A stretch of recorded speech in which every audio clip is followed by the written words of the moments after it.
bersyukur sebab Allah memberi yang terbaik bagimu. Dan ingatlah apa yang dikatakan oleh Yesus, bahwa di luar aku kamu tidak bisa berbuat apa-apa. Engkau adalah umat kesayangan Tuhan, tanpa harus iri, bahkan membanding-bandingkan dirimu dengan orang-orang yang tidak setia. Salam Bapak Ibu Saudara-saudari. Kita berjumpa lagi hari ini, hari Kamis 18 Agustus 2022. Tentunya masih segar dalam pikiran kita akan sukacita hari kemerdekaan. Merdeka, merdeka, merdeka.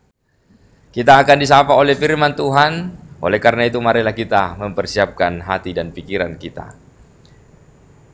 Kasih karunia dan damai sejahtera dari Allah Bapa dan dari Anaknya Tuhan Yesus Kristus menyertai hati dan pikiranmu sekalian. Amin. Saudara-saudari, firman Tuhan menyapa kita hari ini dari Maleakhi 3 ayat 17. Dikatakan demikian, mereka akan menjadi milik kesayanganku sendiri, firman Tuhan semesta alam.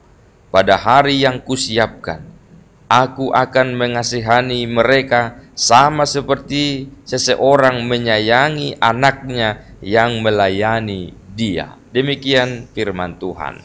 Saudara-saudari, muncul pertanyaan, masih pentingkah beribadah kepada Tuhan? Bukankah kita ini dapat berusaha dengan pengetahuan dan tenaga untuk memenuhi kebutuhan?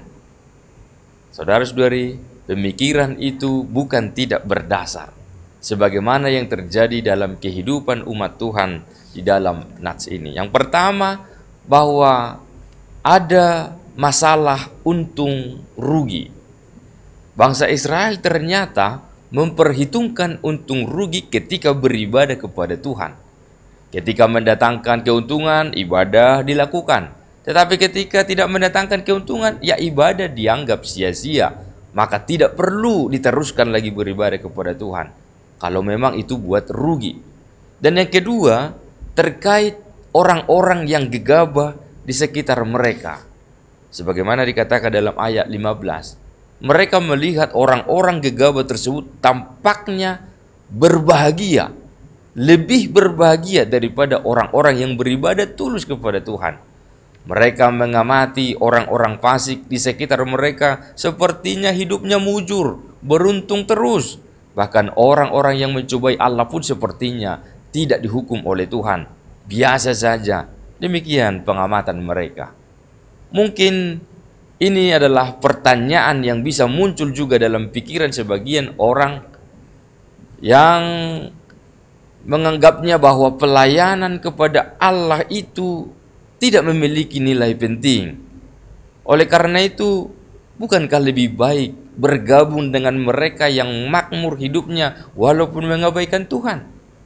Sementara orang-orang benar yang miskin, tersisihkan, dianggap tidak tahu apa-apa dan bodoh.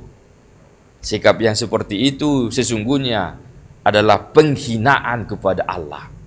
Nabi Maleakhi mengingatkan umat bahwa Tuhan pasti mengingat dan memperhatikan bangsanya atau manusia yang takut dan menghormatinya. Perkataan itu diteguhkan dengan firman dari Allah sendiri. Mereka yang menghormati Allah merupakan pewaris sejati identitas Israel sebagai milik kesayangannya. Jadi yang membedakan orang benar dan orang fasik ialah soal menjadi milik Allah. Itulah keuntungan menaati Allah. Jika engkau bukan milik Allah, maka engkau milik si jahat. Dan ingatlah apa yang dikatakan oleh Yesus, bahwa di luar aku kamu tidak bisa berbuat apa-apa.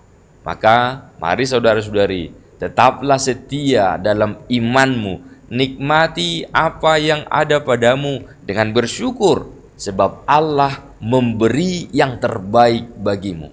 Engkau adalah umat kesayangan Tuhan, maka lakukanlah apa yang berkenan di mata Tuhan tanpa harus iri, bahkan membanding-bandingkan dirimu dengan orang-orang yang tidak setia.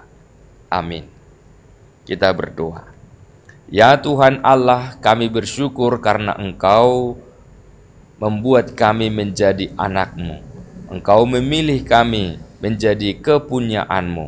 Oleh karenanya kami percaya bahwa apa yang Tuhan tentukan, apa yang Tuhan perbuat, itulah yang terbaik di dalam hidup kami. Jauhkanlah iri hati dari diri kami, manakala kami melihat orang yang tidak setia, hidupnya lebih sejahtera, lebih mujur. Biarlah kami tetap setia dan jangan mau tergoda oleh karenanya untuk bergabung dengan mereka.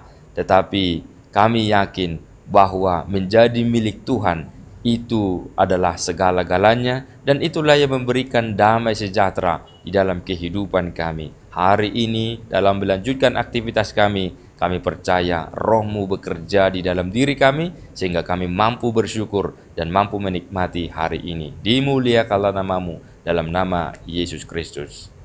Amin. Anugerah Tuhan kita Yesus Kristus dan kasih setia Allah Bapa dan persekutuan Roh Kudus menyertai-mu sekalian.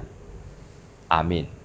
Selamat beraktivitas Bapak Ibu Saudara-saudari. Tuhan Yesus memberkati kita. Salam.